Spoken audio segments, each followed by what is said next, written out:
ഈ അമ്മ സംഘടനയുടെ തലപ്പത്തേക്ക് അദ്ദേഹം എത്തിയത് കഴിഞ്ഞ 1.5 മാസം മുൻപ് നടന്ന ഒരു തെരഞ്ഞെടുപ്പിലൂടെയാണ്.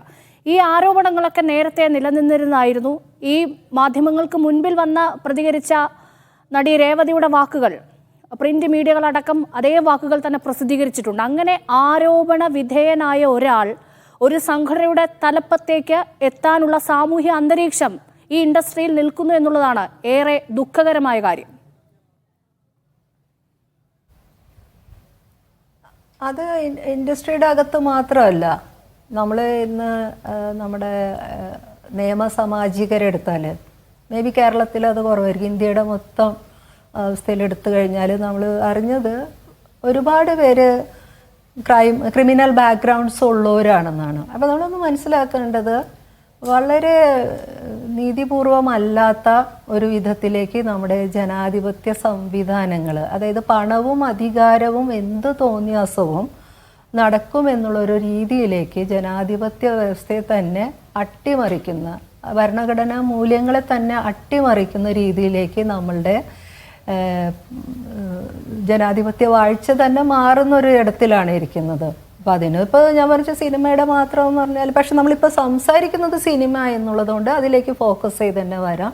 തീർച്ചയായിട്ടും ഇവിടെ ഞങ്ങൾ എന്ത് ചെയ്താലും ഞങ്ങളുടെ നേരെ ഒരു ചെറുവിരൽ അനങ്ങില്ല എന്നുള്ളൊരു ധാർഷ്ട്യം കൊണ്ട് നടക്കാനായിട്ട് കഴിയുന്നത് എന്തുകൊണ്ടെന്ന് വെച്ചാൽ നമ്മുടെ രാഷ്ട്രീയ പരിസരവും അതിൻ്റെ പ്രവർത്തന രീതികളും സ്ത്രീകളെ, ദുർബലരായ മനുഷ്യരെ എല്ലാം കോർണർ ചെയ്യുന്ന, അത്രയ്ക്കും ഒപ്രസ് ചെയ്ത് വെക്കുന്ന ഒരു സംവിധാനത്തിലാണ്. അപ്പോൾ നമ്മൾ ഈ കാണുന്ന കാര്യങ്ങളിൽ നിന്ന് മനസ്സിലാവുന്നത് എവിടെയാണ് ഈ സിസ്റ്റത്തിനകത്ത്, അത് സിനിമയ്ക്കകത്തായിക്കോട്ടെ രാഷ്ട്രീയ അധികാരത്തിലായിക്കോട്ടെ, സ്ത്രീകളെ പ്ലേസ് ചെയ്യുന്നത് എവിടെയാണ് ഈ സിസ്റ്റം എന്നുള്ളതാണ്.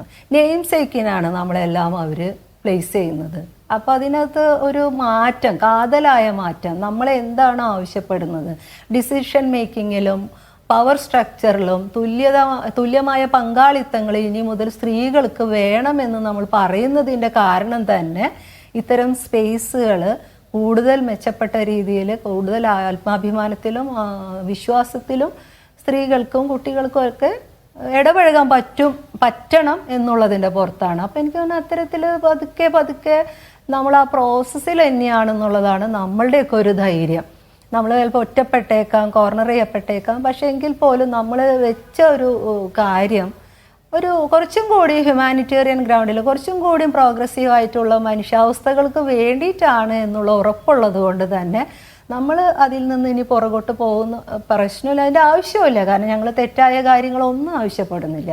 അപ്പോൾ എനിക്ക് തോന്നുന്നത് കൂടുതൽ മനുഷ്യർക്ക് ആത്മവിശ്വാസം കിട്ടുന്നുണ്ട്, അവരുടെ ഉള്ളിൽ തന്നെ ഇൻറ്റേർണൽ കോൺഫ്ലിക്ട്സ് ഉണ്ടാവുന്നുണ്ട്. അതിനകത്ത് മനുഷ്യർ, സ്ത്രീകളും പുരുഷന്മാരും അടങ്ങുന്നവർ ഈ റിപ്പോർട്ടിനെ ഗൗരവപൂർവ്വം സമീപിക്കണമെന്നും ആളുകൾ തുറന്ന് സംസാരിക്കണമെന്നും, അങ്ങനെയൊക്കെ സംസാരിക്കുകയാണെങ്കിൽ ഞങ്ങൾ കൂടെ നിൽക്കുമെന്നും ഉർവശി അടക്കമുള്ള വളരെ സീനിയർ ആർട്ടിസ്റ്റുകൾ ഒരു പൊസിഷൻ എടുക്കുക എന്ന് പറഞ്ഞാൽ അതൊക്കെ തന്നെയാണ് നല്ല മാറ്റങ്ങളുടെ ഒരു തുടക്കം. യെസ്. അപ്പോൾ ഈ ഹേമ കമ്മിറ്റിയാണ് ഇത്രയും വിവേചനവും അക്രമവും സിനിമാ മേഖലയിൽ സ്ത്രീകൾ അനുഭവിക്കുന്നുവെന്ന് ഔദ്യോഗികമായി പഠിച്ച് കണ്ടെത്തുന്നത്. അമ്മ സംഘടന രൂപീകരിക്കുന്നത് 1994 അപ്പോൾ ഹേമ കമ്മിറ്റി കണ്ടെത്തൽ ആകുമ്പോഴേക്കും ഈ അമ്മ സംഘടനയുടെ രൂപീകരണത്തിന് 25 വയസ്സാകുന്നുണ്ട്. അതായത് ഈ കമ്മിറ്റി രൂപീകരിച്ച സമയത്ത്. അപ്പോൾ ഈ 25 വർഷത്തിനിടയ്ക്ക് ഒരിക്കൽ പോലും തങ്ങളുടെ ഇൻഡസ്ട്രിയിൽ, തങ്ങളുടെ മേഖലയിൽ, തങ്ങളുടെ അംഗങ്ങളായ സ്ത്രീകൾക്കൊക്കെ ഏതെങ്കിലും തരത്തിലുള്ള വിവേചനങ്ങൾ അനുഭവിക്കുന്നുണ്ട്, അതിക്രമങ്ങൾ നേരിടുന്നുണ്ട്, അവർക്ക് പ്രശ്നങ്ങൾ ഉണ്ട് എന്ന് ഈ സംഘടനയ്ക്ക് മനസ്സിലായിട്ടില്ലേ? അതോ മനസ്സിലായിട്ടും ഇത്രനാൾ മിണ്ടാതിരുന്നതാണോ, കണ്ടില്ലെന്ന് നടിച്ചതാണോ? അതവർക്ക് മനസ്സിലാവായികയൊന്നും ആയിരിക്കില്ല. ഒന്ന് നമ്മൾ സ്ത്രീകൾക്ക് എന്ന് പറഞ്ഞ ആളുകൾക്ക് പ്രശ്നമേ ഉണ്ടാവാൻ പാടില്ല എന്ന് ആഗ്രഹിക്കുന്നവരൊന്നും അല്ല നമ്മൾ.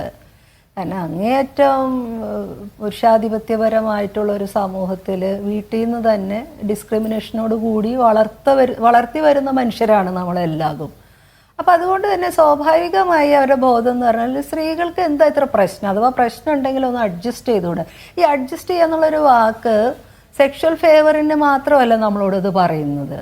നമ്മളുടെ ഏത് തരത്തിലുള്ള ഡിമാൻഡിൻ്റെ പുറത്തും നിനക്കതൊന്ന് അഡ്ജസ്റ്റ് ചെയ്തുകൂടെ എന്ന് ചോദിക്കുന്ന, നമ്മൾ ജീവിക്കുന്ന ദാമ്പത്യങ്ങളിൽ പോലും പ്രശ്നങ്ങളുണ്ടെന്ന് സ്വന്തം കുടുംബത്തിൽ പറഞ്ഞു കഴിഞ്ഞാൽ അതൊക്കെ ഉണ്ടാവും, അഡ്ജസ്റ്റ് ചെയ്ത് ജീവിക്കൂ എന്ന് പറഞ്ഞ് തിരിച്ച് ആത്മഹത്യയിലേക്കും മരണത്തിലേക്കും പെൺമക്കളെ തിരിച്ചു പറഞ്ഞേക്കുന്ന ഒരു സമൂഹത്തിലും കൂടിയാണ് നമ്മളൊക്കെ ജീവിക്കുന്നത്. അപ്പം ഇതെല്ലാം അവരുടെയൊക്കെ ശ്രദ്ധയിൽ, ആ ഒരു ഗൗരവത്തിൽ അത് മനസ്സിലാക്കുന്ന വിധത്തിൽ പെടണമെങ്കിൽ സാമൂഹ്യ ചലനങ്ങൾ നല്ല രീതിയിൽ മുന്നോട്ട് പോകണം. അത് ഈ നമ്മളൊരു 10 വർഷമായിട്ടാണ് ഇതൊക്കെ സംഭവിക്കുന്നത്.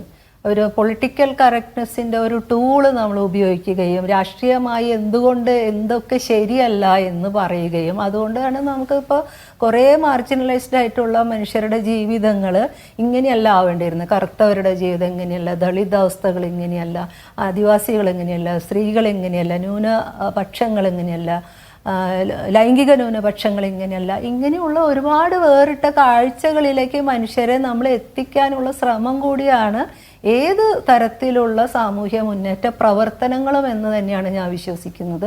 അപ്പോൾ അതിൻ്റെ ആ ചലനത്തിൻ്റെ ഭാഗമാവാതിരിക്കാൻ എത്ര റിഗ്രസീവ് ആയിട്ടുള്ള ഒരു സംഘടനയ്ക്കും ഇനി പറ്റില്ല. ഇന്നലെ വരെ അവരത് ചിന്തിച്ചിട്ടുണ്ടോ എന്നുള്ളതല്ല, അത് ചിന്തിക്കാതിരിക്കുന്നതിന് ഇങ്ങനെ ഒത്തിരി കാര്യങ്ങളും കൂടെ ഉണ്ട്. പക്ഷെ ഇനി അത് ചിന്തിക്കാതിരിക്കാൻ അവർക്ക് പറ്റില്ല എന്നുള്ളൊരിടത്തേക്കാണ് ഈ ചെറിയ ചെറിയ മൂവ്മെൻറ്റുകൾ, ഞങ്ങളേതുപോലുള്ള ആളുകളുടെ ശ്രമങ്ങൾ, നിങ്ങളേതുപോലുള്ള മീഡിയാസിൻ്റെ സൂക്ഷ്മതയൊക്കെ ഉണ്ടാവേണ്ടതെന്ന് ഞാൻ വിചാരിക്കുന്നു. താങ്കൾ പറഞ്ഞ ഒരു കാര്യം കൂടി ഞാൻ എടുത്തു പറയുകയാണ്. നമ്മുടെ സാമൂഹ്യ വ്യവസ്ഥിതി സ്ത്രീകളോട് പറഞ്ഞു പഠിപ്പിച്ചത് ക്ഷമിക്കൂ, സഹിക്കൂ, അഡ്ജസ്റ്റ് ചെയ്യൂ, ഇതൊക്കെ വീണ്ടും വീണ്ടും വീണ്ടും കേട്ടുകൊണ്ടിരിക്കുന്നു. പക്ഷേ കാലം മാറി, അതൊക്കെ ഇനി കേൾക്കാൻ കഴിയില്ല, അതിൽ നിന്നൊക്കെ വിട്ടുപോരേണ്ടിയിരിക്കുന്നു. തീർച്ചയായും ഈ അവസരത്തിൽ ഇത്രയും സമയം നമ്മളോട് പ്രതികരിച്ചതിൽ നന്ദി അറിയിക്കുകയാണ്. നന്ദി ശ്രീ ജോളി ചിറയത്ത്.